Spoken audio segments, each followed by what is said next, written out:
The head of the United Nations is meeting Ukraine's president and other leaders in the city of Lviv later to try to find ways to end the war in Ukraine. Well, it comes as Ukrainian armed forces have been talking of launching a counter-offensive in the south of the country.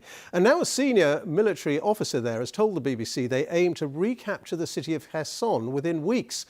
Well, the BBC's Abdul Rasulov joined one drone unit on the front line.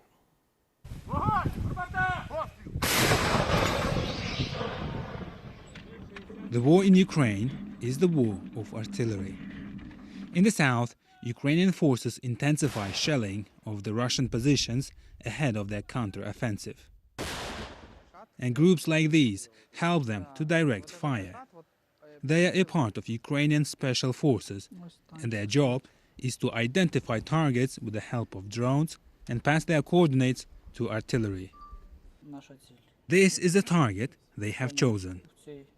The Russians are trying to hide it in the trenches with a net. Fire when you are ready, Maverick tells the artillery unit. The first shot misses the target.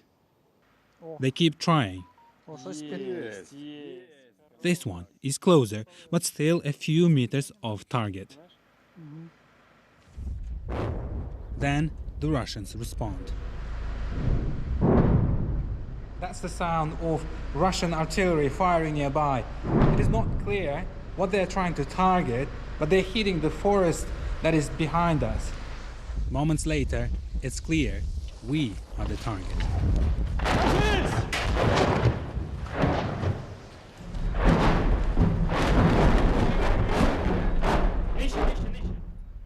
The unit is under attack. The Russians may have realized a drone team was directing the artillery fire. Shells and rockets rain down around us. Senior officers believe that in the very near future, maybe within weeks, Kherson will be taken back. Over the past 10 days, in the Kherson area alone, we have destroyed more than 20 ammunition depots, lots of command and control centres, and strategic targets, including bridges. The pilots lose the signal to one of the drones. They suspect the Russians are jamming it. It doesn't make it back to base, but they're happy that no one is injured. These soldiers are ready to risk not just their drones, but even their lives in order to win the war. Abdul Rasulov, BBC News, Mykolaiv region in southern Ukraine.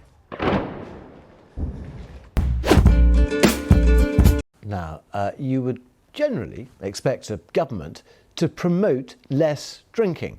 In Japan, though, the country's national tax agency has launched a nationwide competition asking for ideas to encourage people in their 20s and 30s to drink more alcohol to boost the economy. Younger generations in the country drink less alcohol than their parents, a move that has hit taxes on things like sake. Takako Amano is a senior lecturer in Japanese at the University of Central Lancashire, and she joins us now. I think a lot of people are going to find this very strange, because I thought Japan had quite a serious drinking problem amongst the older generations. Oh, I don't know whether it is called drinking problems, but there are certain people who enjoy excessively, and there have been a culture of embracing alcohol for a long time. Okay, so what is going on here? Why is the younger generation not drinking as much sake as their parents and grandparents? Right. There are several factors happening in the younger generation. And one is that we used to have this drinking culture at home as well as at work to promote drinking. But this trend has been declining. And one is that the communication based on alcohol is not considered to be trendy anymore. So at work or after work, at that sort of time, people stop drinking or not joining willingly. So the older generation started to realize younger people not enjoying this sort of trend. And secondly, that a lot of younger people started to voice that they don't enjoy alcohol drinking, or they can't drink alcohol because genetic reasons. A lot of Orientals can't process the acid aldehyde that is produced after consuming alcohol in your body, and that produces poisoning. So the traditional culture would be to drink and to drink in excess amongst your work colleagues, and that was acceptable. Is it? Was it? It used to be that lots of people are kind of forcing each other to drink, and the younger people couldn't refuse to have a drink from their seniors, and they were forced to drink, like drinking really, really fast. And then they fell or they become unwell, and sometimes they died, unfortunately, because of this the poisonous reason. And just briefly, there's a big shortfall, is there, in taxation here? A big shortfall is because of the last 3 years of COVID, and recently that the people are not going out. So that is one of the biggest reasons of the fall of the alcohol, but also that the people in the younger generation drinking much less. And if you see the government statistics that was published in 2019, the wills that people in their 50s, 60s, and nearly 30% of people drink alcohol, and three times a week. Okay. But only less than 10% of 20s. Okay, Takako Amano, I'm really sorry. We are out of time. I'm not going to say the bar is calling because it's not. From me and the team, bye-bye.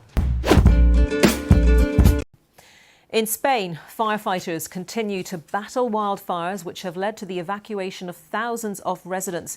In one instance, a train service running between Valencia and Zaragoza narrowly avoided being engulfed by fire. Sylvia Lennon-Spence reports.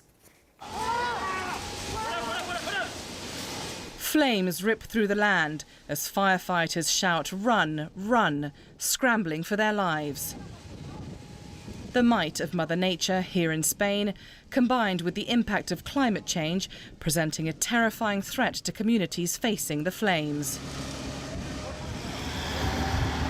As the fire spread northwest of Valencia, 10 passengers were hurt, 3 seriously, when they tried to escape a train caught up in a sweeping fire. This thermal image showing flames encroaching on the tracks. When they came out of the tunnel, they found the fire was coming in front of them, so the driver stopped the train.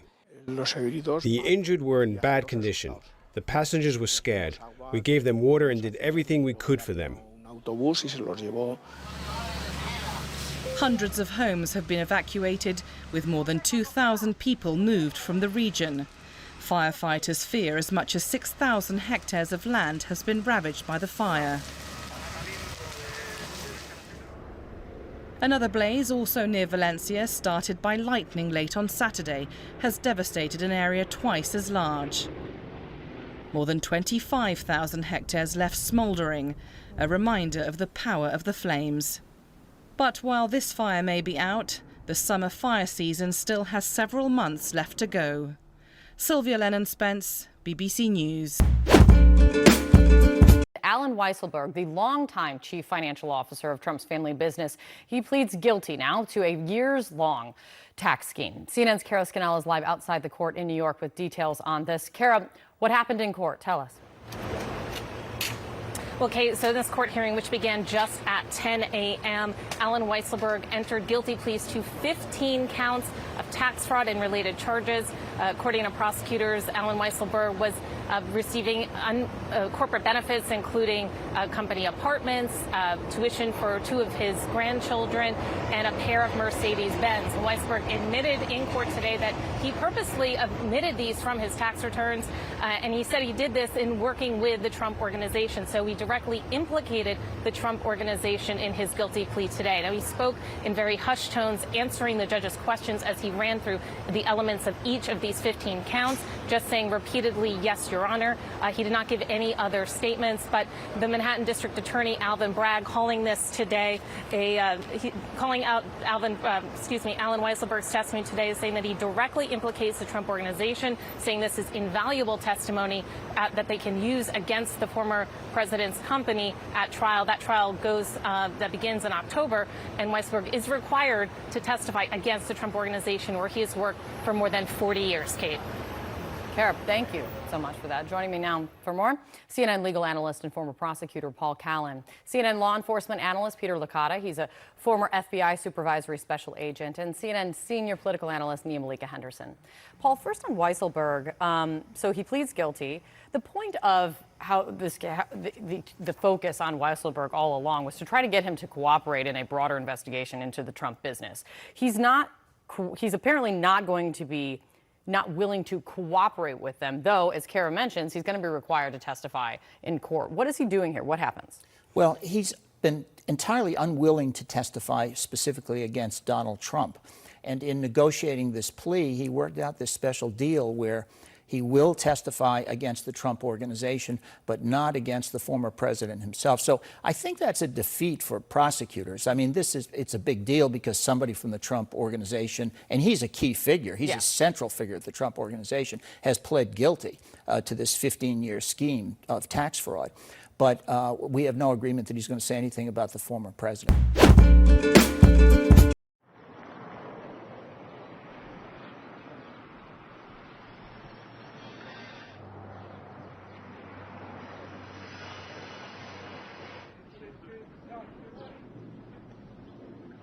I can confirm we're dealing with the bodies of 2 young children. From the post-mortem examination, it would appear they were of primary school age. At this stage, I have no further information about their exact age, but we're working on it. Their bodies were concealed in 2 suitcases of similar size.